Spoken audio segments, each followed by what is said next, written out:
बिस्मिल्लाहिर्रहमानिर्रहीम। अस्सलामु अलैकुम वरहमतुल्लाहि ताला वबरकातुहू।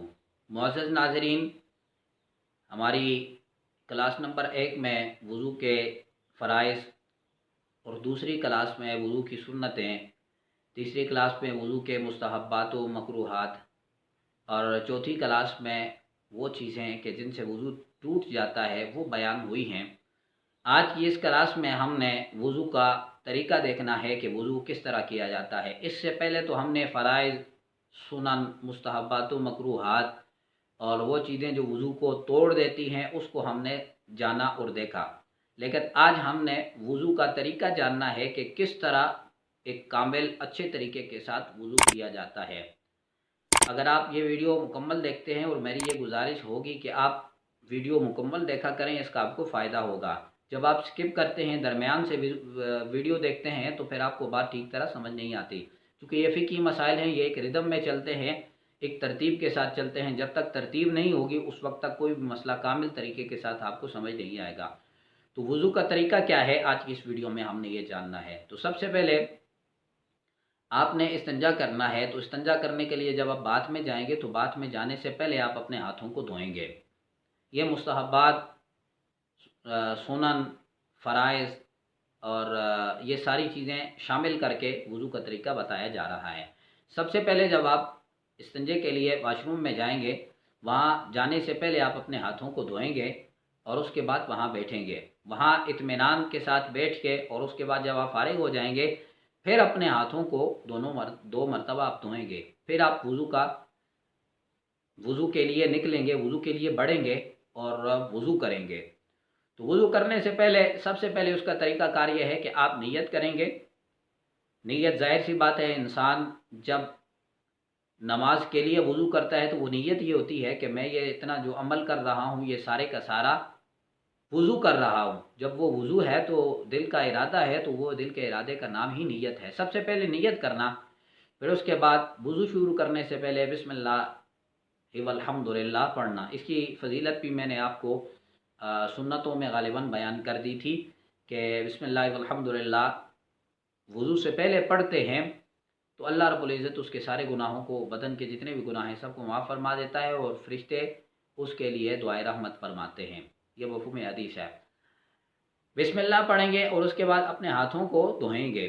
अपने हाथों को अपनी कलाइयों तक धोएंगे। ये कलाई यहाँ तक होती है, ये जो इंसान की ये जो हड्डी होती है, ये जो हड्डी होती है इसको कलाई कहा जाता है। ये उभरी हुई जो हड्डी होती है इसको कलाई है। यहाँ से आगे आगे अच्छे तरीके के साथ 3 मरतबा आप हाथों को धोएंगे। जब आप 3 मरतबा हाथों को धोएंगे तो तब अच्छे तरीके के साथ आपने वज़ू करना है, तब जाके आपकी इबादत कामिल और अच्छी होगी। 3 मरतबा आपने अपने हाथों को धो लिया और उसके बाद आप कुली करेंगे। कुली करेंगे 3 मरतबा आप कुली करेंगे, और आप मिसवाक का इस्तेमाल करेंगे। अगर आपके पास मिसवाक नहीं है तो आप अपनी शहादत वाली उंगली को 3 मरतबा इस्तेमाल करेंगे। ये मिसवाक की जगह ये इस सुन्नत पे अमल हो जाएगा। मिसवाक पे भी एक मुकम्मल वीडियो मेरी मौजूद है उसकी फ़जीलत पे, तो उसका लिंक भी इंशाल्लाह डिस्क्रिप्शन में दिया जाएगा, वो भी आप देखें और उस पे अमल करें, हुज़ूर की सुन्नत पे अमल करें। चूँकि मिसवाक करते हुए जब आप नमाज़ पढ़ेंगे तो आपको दीगर नमाज़ों की बनिस्बत बहुत ज़्यादा सवाब मिलेगा। ये एक छोटी सी सुन्नत है। आपने 2 मिनट 3 मिनट आपने मिसवाक करनी है वज़ू करते वक्त, और या वज़ू से पहले आप कर लें तो आपको दूसरी नमाज़ों से ज़्यादा सवाब मिलेगा। आपने कुली कर ली 3 मरतबा, और उसके बाद आप 3 मरतबा नाक में पानी डालेंगे। 3 मरतबा दाएँ हाथ के साथ आप नाक में पानी डालेंगे, और बाएँ हाथ के साथ, बाएँ हाथ की आखिरी जो उंगली है ये वाली, इसके साथ आप नाक को साफ़ करेंगे, और बाएँ हाथ के साथ ही आप नाक को झाड़ेंगे।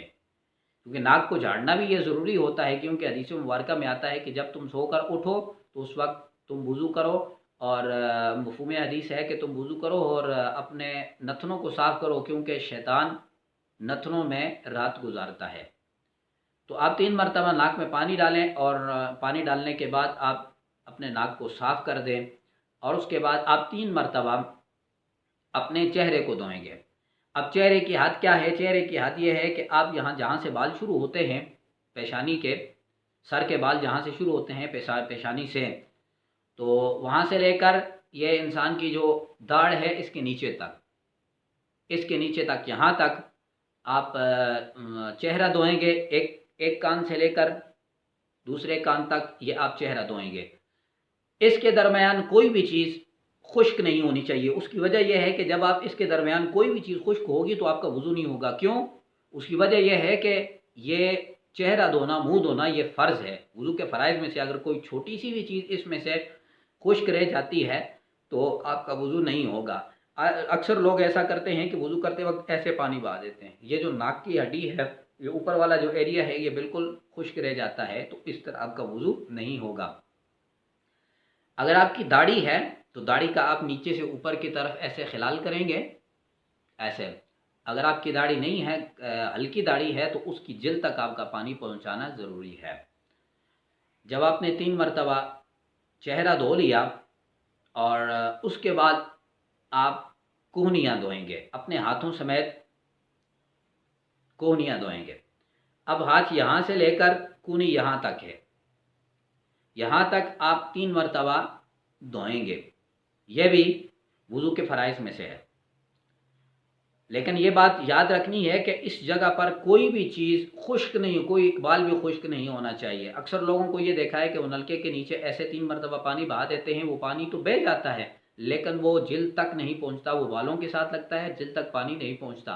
तो पानी नीचे तक पहुंचाना ये ज़रूरी है। आप 1 मरतबा पानी लें और उसको उसके साथ पूरे अपने अज़ा जो आप धो रहे हैं कूनियों तक आप अपने हाथ को मलें। इसी तरह दूसरे हाथ को भी मलें। मलने के बाद फिर 3 मरतबा जब आप पानी बहाएंगे तो फिर अच्छे तरीके के साथ पानी यहाँ तक जाएगा और आपका वज़ू मुकम्मल हो जाएगा। उसके बाद आपने मसा करना है, सर का मसा करना है। सर का मसा इस तरह आपने करना है कि इस तरह का आपने एंगल बनाना है। 3 उंगलियाँ, ये जो आखिरी है, ये 3 उंगलियाँ आपने मिला लेनी है और यहाँ से आपने शुरू कर देना है। ये उंगलियों का जो पैट है, ये वाली जो 3 उंगलियों की जगह है, ये 3 जो उंगलियां हैं, इनकी जो जगह है, इसके साथ यहाँ से लेकर पीछे तक लेके जाना है। यहाँ से ऐसे पीछे तक लेके जाना है, सर से, इमामे से नहीं है, मैंने इमामा पहना हुआ है, सर से लेके जाना है यहाँ तक। फिर जब आप लेके जाएंगे तो जाहिर सी बात आपकी ये वाली जो जगह है, ये हथेली, ये वाली जगह बच जाएगी। अब आप पीछे तक जब ले गए हैं उंगलियों को, पैट को यहाँ तक, तो फिर आप उंगलियों का पैट उठा देंगे और ये हथेली जो है ना, इसको आगे आगे की तरफ ऐसे लेके आएंगे। गर्दन तक आप लेके गए, फिर आगे की तरफ ऐसे पैट को लेके उंगलियों की हथेली को आप यहाँ तक लेके आएंगे। ये दोनों चीज़ें, ये उंगलियाँ और ये पैट इस्तेमाल हो गया। अब ये वाली उंगली और ये अंगूठा, ये 2 चीज़ें बच गई हैं। अब इसका, ये जो शहादत वाली उंगलियां हैं, इसका कानों में खिलाल करना है, ऐसे।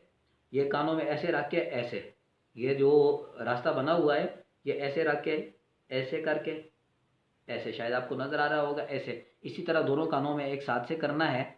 ये कानों के अंदर का खिलाल हो गया और उसके मसा हो गया। और उसके बाद आपके पास ये अंगूठे बच जाएंगे, तो अंगूठों के साथ आप कान की जो पुश्त है, इसका आप मसा करेंगे। कान की जो पुश्त है, इसका आप अंगूठों के साथ मसा करेंगे। हाथ वाला मामला ख़त्म हो गया। ये ज़ाहिरन हाथ की उंगलियां भी इस्तेमाल हो गई 3, ये शहादत वाली उंगली भी इस्तेमाल होगी, अंगूठा भी इस्तेमाल हो गया, हथेली भी इस्तेमाल होगी। अब हाथ की पुश्त बच गई है, ये दोनों हाथों की पुश्त, इसका आपने गर्दन का मसा करना, ऐसे पीछे गर्दन का मसा करना, इस साइड से भी और इस साइड से भी। जब आप दोनों तरफ से गर्दन का मसा कर लेंगे तो ये ठीक होगा। ये बात भी आप ज़हन नशीन कर लेंगे, ये गर्दन का मसा करना है, गले का मसा नहीं करना। गला ये आगे होता है, गर्दन पीछे होती है। कमर के साथ ऊपर सर तक जो चीज़ का, सर और कंधों के दरमियान जो चीज़ है, इसको गर्दन कहा जाता है। और सीने और मुंह के दरमियान जो चीज़ है, इसको गला कहा जाता है। गले का मसा नहीं करना है, गर्दन का मसा करना है। ये गर्दन का मसा कर लेंगे। उसके बाद आप उंगलियों का खिलाल कर लें, ये भी मुसाब अमल है। उंगलियों का आप खिलाल कर लें और उसके बाद अपने पाँव को आप धोएंगे। पाँव को इस तरह धोएंगे, पहले दाएं पाँव को धोएंगे, फिर बाएं पाँव को धोएंगे, टखनों समेत धोएंगे। टखने जहाँ से इंसान का पाँव शुरू होता है, जैसे इंसान पाँव मरोड़ता है या पाँव फेरता है, जहाँ से फिरता है, इसके साथ ऊपर एक छोटी सी हड्डी होती है, इसको टखना कहा जाता है। इस टखने से नीचे पाँव की उंगली तक, आखिरी उंगली तक, सबका धोना ये ज़रूरी है और लाजिम है। जब तक इसमें से कोई भी चीज़ खुश्क रहेगी तो आपका वज़ू नहीं होगा, क्योंकि ये भी वज़ू के फ़राइज़ में से है। आप दाएं हाथ में लोटा पकड़ेंगे, बाएं हाथ के साथ पहले दायां पाँव धोएंगे और उंगलियों का खिलाल भी करेंगे। ऊपर नीचे से हर तरफ से अच्छे तरीके के साथ पानी बहाकर पाँव धोएंगे। उसके बाद फिर बायां पाँव धोएंगे, बाएं हाथ के साथ दाएं हाथ में आप लोटा पकड़ेंगे, बाएं हाथ के साथ अच्छे तरीके के साथ आप पाँव धोंगे तो अब आपका वज़ू मुकम्मल हो गया। और उसके बाद जब आप खड़े हो जाते हैं तो बचे हुए पानी से खड़ा होकर, अगर आप रोज़ादार नहीं हैं, बचे हुए पानी से खड़े होकर थोड़ा सा पी लें। और उसके बाद अल्लाहुम्मा जअलनी मिनत तव्वाबीन वजअलनी मिनल मुतत्तहिरीन वजअलनी मिन इबादिकस सालिहीन, ये दुआ आप पढ़ लें तो ये भी बेहतर अमल है। मैं उम्मीद करता हूँ आपको वज़ू का तरीका समझ आया होगा। अगर फिर भी आपको कोई बात समझ नहीं आती तो आप कमेंट सेक्शन में बिल्कुल मुझसे पूछ सकते हैं, इंशाअल्लाह ज़रूर आपको बताया जाएगा।